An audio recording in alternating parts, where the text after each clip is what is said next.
Hi everyone, and welcome back to another deep dive into human cognition. Today we talk about hidden linguistic rules that shape how you see the world.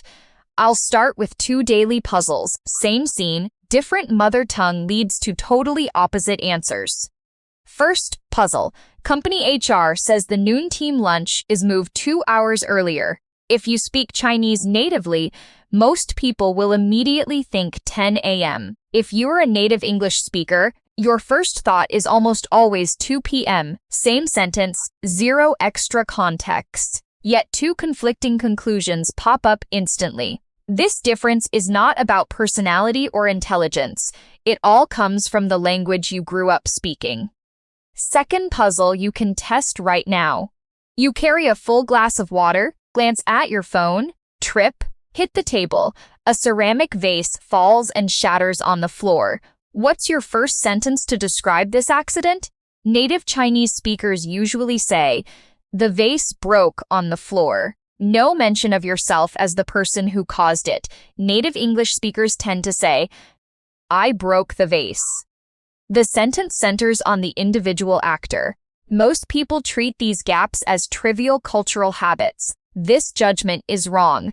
The language you use every day, including your inner silent thoughts, rewires how your brain processes information. It changes how you judge people, sense time, space, and color. 0.90% of people live decades without noticing this hidden cognitive rewrite.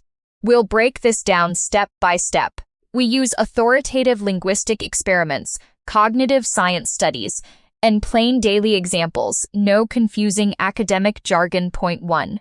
Spatial vocabulary rewires your sense of direction. Our first core point. Directional words change your spatial awareness. We reference research from cognitive scientist Lara Boroditsky. She studied the Gugu Yimithirr indigenous group in northern Australia. The most surprising feature of Gugu Yimithirr, there are no words for left and right. All descriptions rely only on absolute cardinal directions, north, south, east, west. Example 1. An ant crawls on your calf. Gugu Yimithirr speakers won't say your left leg. They will say the ant crawls on the southwest part of your body. Example 2. You want someone to slide a cup closer to you. You cannot say, move it to your right. You must tell them to shift the cup toward northeast. Even daily greetings revolve around directions. When two tribe members meet, they do not ask, "How are you?" Their standard opening line, "Which direction are you traveling toward right now?" The listeners must reply with a clear compass direction to finish the greeting. Many assume they are born with a natural internal compass. This is backwards. Their language forces constant directional judgment every day. From age 3 or 4, every sentence requires tracking north, south, east, west. Long-term daily training rewires the brain's parietal lobe, the area responsible for spatial mapping. Result: 5-year-old kids can point straight to true north, even inside windowless huts under cloudy skies. Compare this to Chinese, English, and most mainstream languages. We rely on relative left-right instead of fixed compass directions. Our brains never get that daily directional training. Try a quick self-test. Close your eyes for 3 seconds. Point to true north without checking your phone. Almost everyone points randomly. This weakness is not a natural brain flaw. It's a cognitive limit shaped by your native language. Metaphor to understand. Language is an operating system running in your brain non-stop. Your daily vocabulary trains neural pathways to notice certain information. If your language lacks dedicated words for a sensory category, the related brain regions grow dull over time. This rule works for space, color, social hierarchy, and time. Point 2. Grammar shapes how you assign blame and value systems. Second core point. Sentence structure hides opposite Eastern and Western value logic. We go back to the broken vase example to analyze grammar differences. Standard English grammar rule. Every action verb needs a clear subject, the person who starts the action. Even for total accidents, you must name the individual in the front of the sentence. I broke the vase reflects Western individualism. English frames the world as separate, independent people. Every event must link back to one individual who takes full accountability. Chinese grammar works the opposite way. We widely use subjectless sentences that leave out individual actors. Examples: 下雨了, the vase shattered all over the floor, the table got knocked over. Chinese language prioritizes overall situation over individual self. This comes from thousands of years of collectivist culture and pursuit of group harmony. It is not an excuse to avoid responsibility. It is a default way to view humans as connected to the whole environment. We can see this gap in restaurant accident scenes. If a server spills hot soup, Chinese speakers first mention objective context. The bowl was filled too full. It's not a big deal. They tend to blame external conditions. Native English speakers will first point out the server as the actor, even when everyone knows it was an accident. The same split shows in giving critical feedback. Directly saying, "You are wrong," feels extremely impolite in Chinese. We protect interpersonal harmony over blunt correction. For English speakers, "you made a mistake" is neutral factual speech. It does not automatically mean disrespect or hurt. Year after year, grammar trains your subconscious mind. You either default to individual accountability or situational context. 3. Word granularity controls your visual observation ability. Third core point. Detailed vocabulary decides how many tiny details your brain can catch. We reference a 2007 cross-linguistic color perception experiment. Test groups. Native Russian speakers, monolingual English speakers. Key difference in vocabulary. Russian has two separate words for dark navy blue and pale sky blue. To Russian people, light blue and dark blue are two distinct color categories, like red and yellow for English speakers. English only uses one general word, blue, for all blue shades. Experiment process. A reference blue square appears on screen. Two slightly different blue swatches sit below it. Volunteers pick the exact matching shade as fast as possible. Researchers record millisecond reaction speed. Final data conclusion. Russian speakers identify matching colors 10% faster on average. Logic behind the gap. Specific vocabulary lets your brain split sensory signals automatically. Without segmented words, your brain lumps all variations into one broad group. You spend extra mental energy sorting subtle differences. This rule applies to daily life. Take lipstick shades as an example. People without cosmetic vocabulary label all tubes simply red.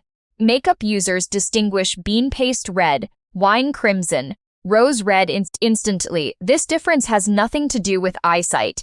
It only depends on descriptive words you regularly use. Painters, designers, textile workers gain sharper observation from professional vocabulary describing tone and texture. Simple summary. The more detailed your vocabulary, the higher visual resolution your brain has. Many people observe the world superficially, unable to spot subtle emotions or environment details. The root cause is insufficient segmented vocabulary. Clear observation is not only natural talent. Your language's word structure also limits your sensitivity to details. 4. Honorific words and grammatical gender build subconscious social stereotypes. Fourth core point. Tiered polite language and noun gender shape social judgment. Compare Chinese, English, Japanese, and Korean. Chinese and English share one trait.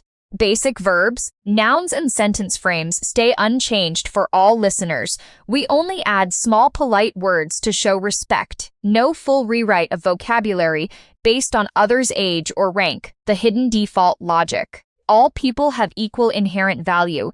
Politeness is an optional extra, not mandatory grammar. Japanese and Korean use a two-layer vocabulary system, casual speech for peers and younger people. Formal honorific speech required for elders, supervisors, and seniors. The same action uses totally different verbs and sentence endings based on the other person's social tier. When Japanese and Korean people meet strangers, they ask for age within 1 minute. Without knowing age, they cannot pick correct honorific words. Misusing casual speech to seniors counts as obvious offense. Growing up with this system trains people to automatically sort others into social hierarchy. European languages add another layer. Grammatical gender for objects. Example 1. The word key German marks key as masculine. German natives imagine keys as rigid, heavy, industrial tools.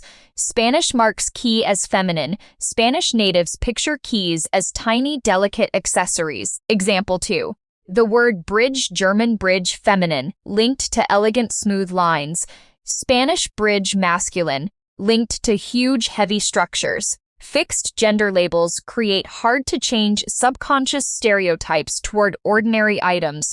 Many biased judgments of objects and groups come from this linguistic labeling. Point 5. Time metaphors create opposite logic for scheduling. Fifth core point. How your language describes time changes your reasoning about schedules. The opening meeting puzzle comes from opposing spatial metaphors for time. Chinese uses two spatial frames for time, front-back and up-down. Vertical time logic comes from ancient vertical scroll writing. Characters higher on scroll earlier past events. Characters lower future events. We imagine time as a river flowing forward and downward past us. When we read, the meeting is moved 2 hours earlier. We shift the noon timeline backward to 10 a.m. English time metaphor is reversed. Forward always means deeper into the future.